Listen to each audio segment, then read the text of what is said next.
Selamat pagi teman-teman. Bagaimana kabarnya? Semoga sehat selalu ya. Hari ini kita akan belajar di mata kuliah manajemen. Di mata kuliah ini, dosen pengampunya adalah Bu Win dan saya sendiri, Titis. Hari ini sebelum kita masuk ke pembelajaran, kita berdoa terlebih dahulu, berdoa sesuai dengan kepercayaan dan keyakinan masing-masing. Berdoa dimulai. Cukup? Hari ini adalah pertemuan ke-12. Kita akan membahas tentang pengantar manajemen strategis.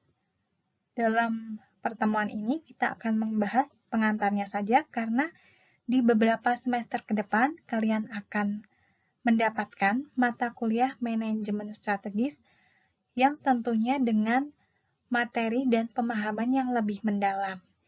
Di sini kita akan membahas tentang dasar-dasar manajemen strategis, kemudian kita juga akan mempelajari salah satu analisis terkait dengan manajemen strategis itu, yaitu dengan analisis SWOT. Selanjutnya kita masuk ke slide pengertian manajemen strategis. Di sini saya mencontohkan dua pendapat ahli itu terkait dengan pengertian manajemen strategis sendiri. Sebenarnya pengertian manajemen strategis itu sangat banyak, jadi teman-teman bisa mencari sendiri pendapat ahli lainnya seperti itu. Saya mencontohkan dari yang pertama adalah Whelan dan Hanger, kemudian yang kedua adalah dari David. Dari Whelan sendiri, dia memandang manajemen strategis itu sebagai suatu serangkaian keputusan manajerial dan tindakan yang menentukan kinerja jangka panjang dari perusahaan. Jadi di dalamnya tuh ada penilaian dari eksternal, kemudian juga eksternal, kemudian ada perumusan strategis, kemudian perencanaan, pelaksanaan, dan evaluasi. Kemudian yang kedua adalah dari David. David itu memandang manajemen strategis adalah sebagai suatu seni dan pengetahuan dalam merumuskan, mengimplementasi, serta mengevaluasi keputusan-keputusan lintas fungsional sesuai dengan pencapaian tujuannya. Selanjutnya adalah tentang tahapan manajemen strategis. Di sini ada 3. Yang pertama adalah perumusan atau perencanaan strategis. Yang kedua adalah pelaksanaan strategis. Yang ketiga adalah pengawasan strategis. Untuk yang pertama, perumusan atau perencanaan strategis itu diantaranya adalah perumusan visi misi, kemudian perumusan tujuan satu perusahaan, kemudian juga kita kalau mau merencanakan untuk jangka panjang, tentunya kita juga harus menganalisis lingkungan internal dan eksternal dari organisasi itu sendiri.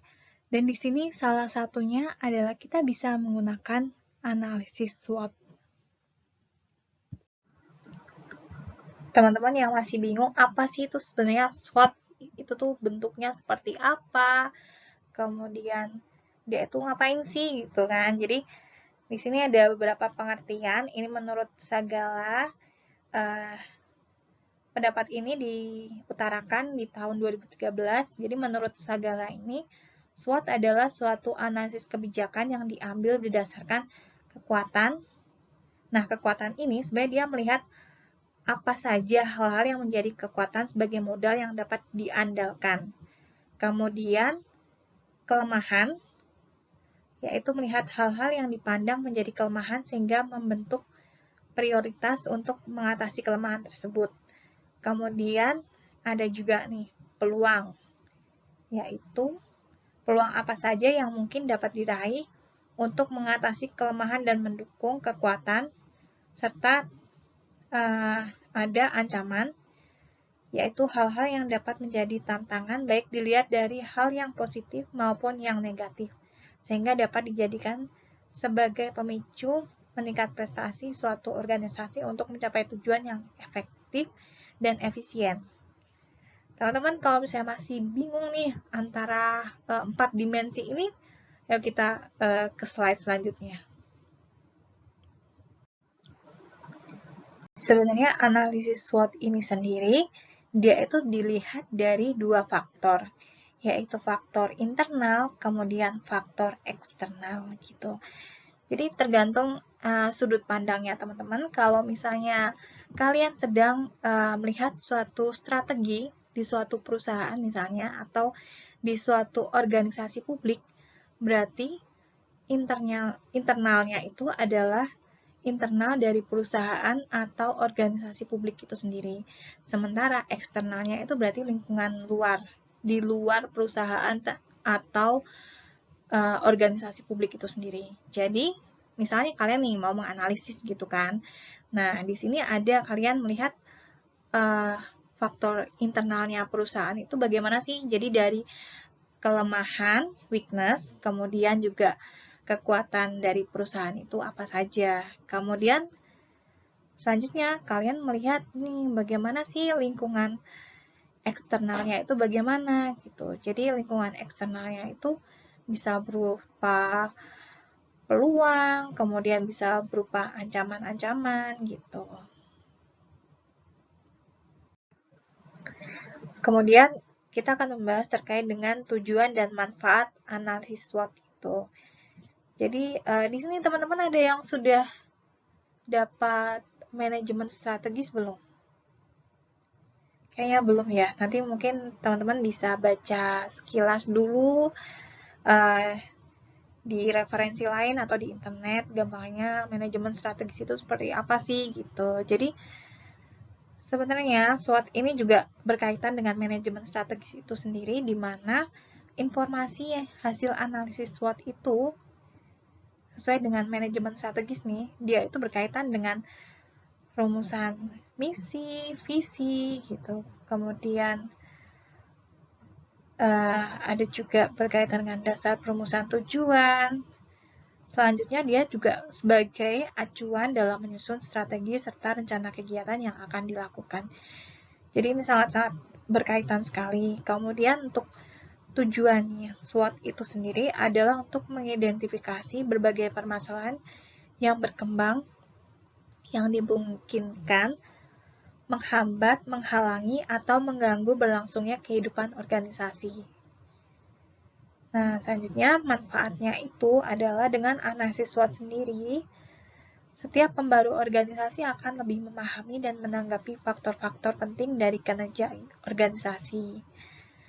Dengan analisis posisi akan menghasilkan kedudukan dan tingkat kemampuan organisasi dalam menghadapi teknologi baru, kecenderungan kehidupan masyarakat, pesaing baru, kecenderungan moralitas para personel organisasi.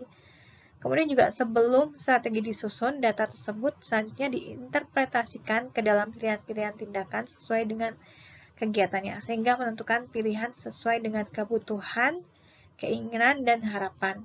Nah, ini adalah pendapat dari Ilian pada tahun 2011. Gitu. Nah, ini adalah bentuk penampakan dari kuadran SWOT itu sendiri, seperti yang tadi sudah dijelaskan, di mana di sini ada faktor eksternal, itu berupa peluang, kemudian ada tantangan, dan faktor internal berupa kekuatan dan kelemahan sendiri. Kemudian dari faktor internal dan faktor eksternal, kemudian dipilihlah atau kalian membuat strategi nih dengan melihat dari sisi sini, dari sisi misalnya peluang dengan kekuatan itu sendiri, nanti kalian membuat strategi peluang dengan kekuatan, atau di sini tulisannya SNO, N maksimum gitu. Kemudian selanjutnya mulai dari SNO itu strategi yang mampu mengoptimalkan SNO, strength and opportunity. Kemudian juga kalian membuat apa aja sih yang menjadi strategi dalam weakness and opportunity, yaitu strategi yang mampu mengurangi kelemahan untuk memaksimalkan peluang, dan seterusnya seperti itu. Nah, selanjutnya kita akan pelajari terkait dengan indikator dalam analisis SWOT. Jadi, supaya lebih jelas atau detail terkait dengan penjelasan baik itu kelemahan, kekuatan, kemudian peluang dan ancaman, kita akan masuk ke slide berikutnya. Nah, yang pertama adalah terkait dengan faktor kekuatan. Seperti yang kita tahu, jadi faktor kekuatan dalam organisasi publik adalah kompetensi khusus atau keunggulan-keunggulan lainnya yang berakibat pada nilai plus atau keunggulan kooperatif organisasi tersebut. Gitu. Atau di sini faktor ini termasuk faktor internal atau dalam yang cenderung memiliki efek positif atau menjadi mampu untuk mencapai tujuan suatu organisasi publik. Gitu. Jadi seperti yang sudah ada atau dijelaskan sebelumnya, ini kan terkait dengan faktor-faktor yang dipunyai oleh suatu perusahaan itu sendiri, dan itu lebih bersifat positif gitu kan. Contohnya, misalnya kalau perusahaan itu punya suatu SDM atau sumber daya manusia yang baik, berarti kalian keluarkan nih, misalnya faktornya adalah sumber daya manusianya kapasitasnya bagus, terus kemudian kalau misalnya perusahaan itu punya teknologi yang canggih, komputer yang canggih, kalian bilang di situ dia punya teknologi atau peralatan yang cukup canggih gitu. Atau kemudian sarana dan prasarananya mendukung atau mencukupi. Nah, itu contoh-contohnya untuk faktor kekuatan. Faktor selanjutnya adalah faktor kelemahan. Jadi faktor ini masih masuk dalam faktor internal perusahaan gitu. Jadi faktor kelemahan sendiri adalah setiap sesuatu yang pasti memiliki kelemahan adalah hal yang wajar, tetapi yang terpenting adalah bagaimana sebagai penentu kebijakan dalam organisasi publik bisa meminimalisir kelemahan-kelemahan tersebut, bahkan kelemahan-kelemahan tersebut bisa dijadikan sebagai kelemahan yang tidak dimiliki oleh lembaga lainnya. Gitu. Faktor ini termasuk faktor internal atau dalam yang mungkin memiliki efek negatif atau menjadi penghalang untuk mencapai tujuan suatu organisasi publik. Kalian mungkin masih mengawang-awang ya, maksudnya tadi itu apa gitu. Jadi secara lebih realnya, ini kan kebalikan dari si kekuatan tadi gitu. Jadi kalian tadi bisa mengecek nih, suatu perusahaan itu tadi apakah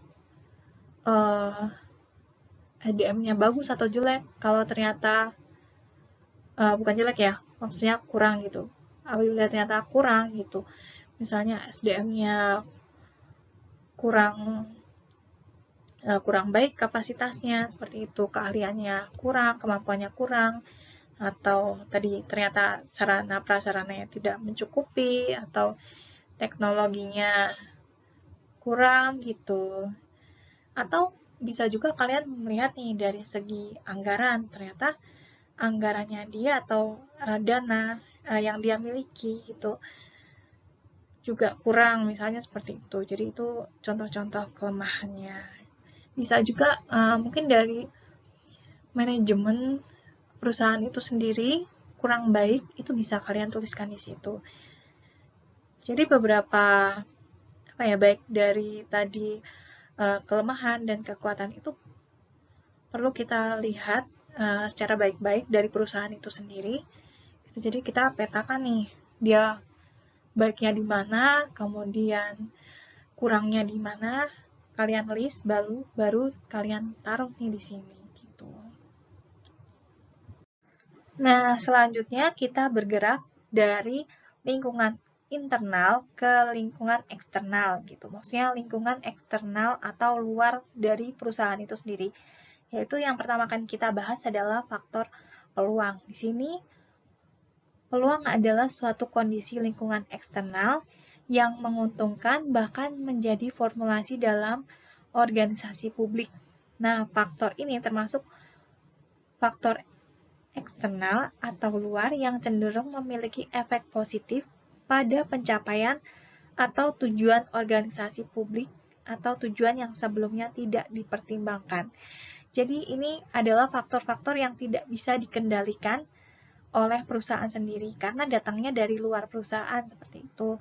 Nah, contohnya misalnya adalah peraturan dari pemerintah gitu, baik terutama yang mendukung nih tujuan-tujuan perusahaan itu. Contohnya seperti itu salah satunya. Nah, faktor selanjutnya adalah faktor ancaman, di mana ancaman ini merupakan kebalikan dari sebuah peluang. Ancaman meliputi faktor-faktor lingkungan yang tidak menguntungkan bagi sebuah organisasi publik. Jadi, ancaman ini pun merupakan suatu faktor atau kondisi yang memang tidak bisa dikendalikan oleh perusahaan itu atau sulit dikendalikan karena memang datangnya itu dari eksternal atau lingkungan luar gitu kan. Nah, faktor ini juga termasuk faktor eksternal atau kondisi yang cenderung memiliki efek negatif pada pencapaian tujuan suatu organisasi publik atau membuat tujuan absurd atau malah sulit dicapai gitu. Jadi contohnya apa sih gitu? Faktor ancaman salah satunya adalah seperti yang kita tahu gitu kan. Dari tadi kan kita membahas tentang perusahaan-perusahaan gitu. Nah, contohnya faktor ancaman itu adalah adanya suatu kompetitor gitu. Jadi perusahaan itu kan pasti tidak hanya berdiri sendiri gitu. Kalau misalnya ada suatu perusahaan yang sukses gitu, pasti ada perusahaan sejenis lainnya gitu. Jadi semakin sukses bidang suatu perusahaan itu, maka akan ada perusahaan di bidang yang sama lainnya yang semakin banyak gitu. Contohnya adalah misalnya kan perusahaan di bidang kuliner atau perusahaan di bidang perbankan. Contohnya kalau misalnya di perbankan kan kita ada banyak banget nih. Misalnya ada Bank Mandiri, BCA, BRI, kemudian juga ada BNI gitu. Jadi suatu perusahaan dengan perusahaan lainnya kan pasti ada kekhasannya masing-masing dan mereka saling berkompetisi siapa sih yang paling baik gitu atau siapa sih yang paling bisa menangkap nasabah-nasabah. Nah itu jadi jangan sampai perusahaan X gitu kan dengan perusahaan lainnya tuh malah kalah gitu, jangan sampai seperti itu. Jadi kalau misalnya dia gagal berinovasi bisa aja dia tidak bisa mengolah ancaman ini dengan baik dan malah nanti akan membuat perusahaan itu kinerjanya menurun bahkan sampai dia bangkrut seperti itu. Selanjutnya kita ke tahapan analisis SWOT. Jadi ada 5 langkah yang mungkin nanti teman-teman harus tahu gitu kan. Setidaknya ada 5 langkah ini. Yang pertama adalah mengidentifikasi kelebihan dan kelemahan yang paling mempengaruhi berdasarkan semua standar. Atau teman-teman tuh melihat lingkungan atau faktor internalnya. Kemudian yang kedua, teman-teman harus mengidentifikasi peluang dan ancaman yang mempengaruhi dari lingkungan eksternalnya, seperti itu. Kemudian yang ketiga langkahnya adalah memasukkan butir-butir hasil identifikasi langkah 1 dan langkah 2 ke dalam pola analisis SWOT. Langkah ini dapat dilakukan secara keseluruhan atau jika terlalu banyak dapat dibagi menjadi analisis SWOT untuk komponen masukan, proses, dan keluaran. Itu. Kemudian langkah yang keempat adalah merumuskan strategi-strategi yang direkomendasikan untuk menangani kelemahan dan ancaman termasuk perencanaan masalah, pelaksanaan, dan pengembangan. Yang kelima adalah tentukan prioritas penanganan kelemahan dan ancaman dan susun suatu rencana tindakan untuk melakukan program penanganan. Nah, yang kelima ini teman-teman bisa membuat prioritas dengan menilai ini. Nanti kita akan cari tahu sih gimana menilai atau menentukan prioritasnya di slide selanjutnya. Nah, ini adalah kuadran SWOT atau yang tadi teman-teman lihat di awal tadi. Dari kuadran ini kita juga bisa loh menentukan strategi pemecahan masalah, perbaikan, dan pengembangan. Jadi nanti teman-teman membuat nih kuadran SWOT seperti ini dengan mencari apa aja kekuatannya, kemudian mengelis di sini, kemudian apa aja kelemahannya, list di sini apa aja kelemahannya, kemudian untuk ini kan tadi untuk faktor internal, kemudian dari faktor eksternal, teman-teman bisa mengelis apa aja peluangnya, selanjutnya apa saja sih ancamannya gitu. Dan dari kuadran-kuadran ini, maksudnya dari faktor-faktor itu, nah, kalian bisa menentukan strategi SO, strategi WO, strategi ST, dan strategi WT, seperti itu. Strategi SO tadi adalah untuk gunakan semua kekuatan untuk memanfaatkan peluang atau mencapai keuntungan. Kemudian strategi ST ini dilakukan dengan mengerahkan kekuatan untuk menghindari ancaman. Kemudian untuk strategi WO, atasi semua kelemahan dengan memanfaatkan peluang. Kemudian ada juga strategi WT, tekan semua kelemahan dan cegah semua ancaman gitu. Jadi teman-teman juga memilih strategi ini nggak asal, tapi kalian pilih sesuai dengan kuadrannya gitu, terutama dari strategi SO misalnya, kalian lihat nih kekuatannya apa aja, terus peluangnya apa aja. Jadi yang bisa dilihat dari kekuatan dan peluang, teman-teman bisa melakukan strategi apa untuk mengoptimalkan atau memanfaatkan peluang itu dan kekuatan itu juga. Nah, untuk yang lainnya misalnya untuk strategi WO tadi, contohnya itu teman-teman pilih nih apa aja strategi yang kira-kira dilihat dari peluang dan kelemahan gitu. Jadi teman-teman bikin strategi yang kira-kira bisa mengatasi kelemahan perusahaan dengan memanfaatkan peluang atau lingkungan eksternalnya itu. Gitu itu contoh-contohnya. Mungkin agak abstrak ya gitu kalau teman-teman dengerin aja gitu tanpa contoh. Dan selanjutnya kita memang akan membahas tentang contoh, tapi kita masuk dulu nih tentang prioritas tadi gitu. Nah, ini adalah yang saya janjikan tadi. Jadi terkait dengan bagaimana sih menentukan prioritas gitu. Jadi untuk menentukan prioritas sendiri, teman-teman harus menyusun dan menghitung nilai bobot, kemudian rating, dan skor nilai itu sendiri.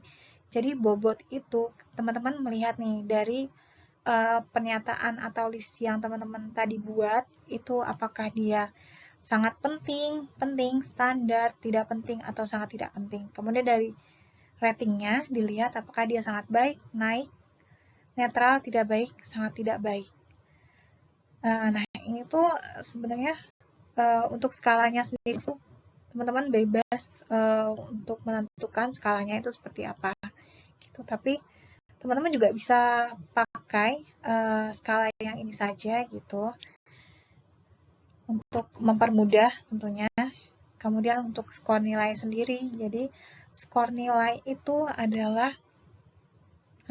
skor bobot dikali dengan rating, seperti itu.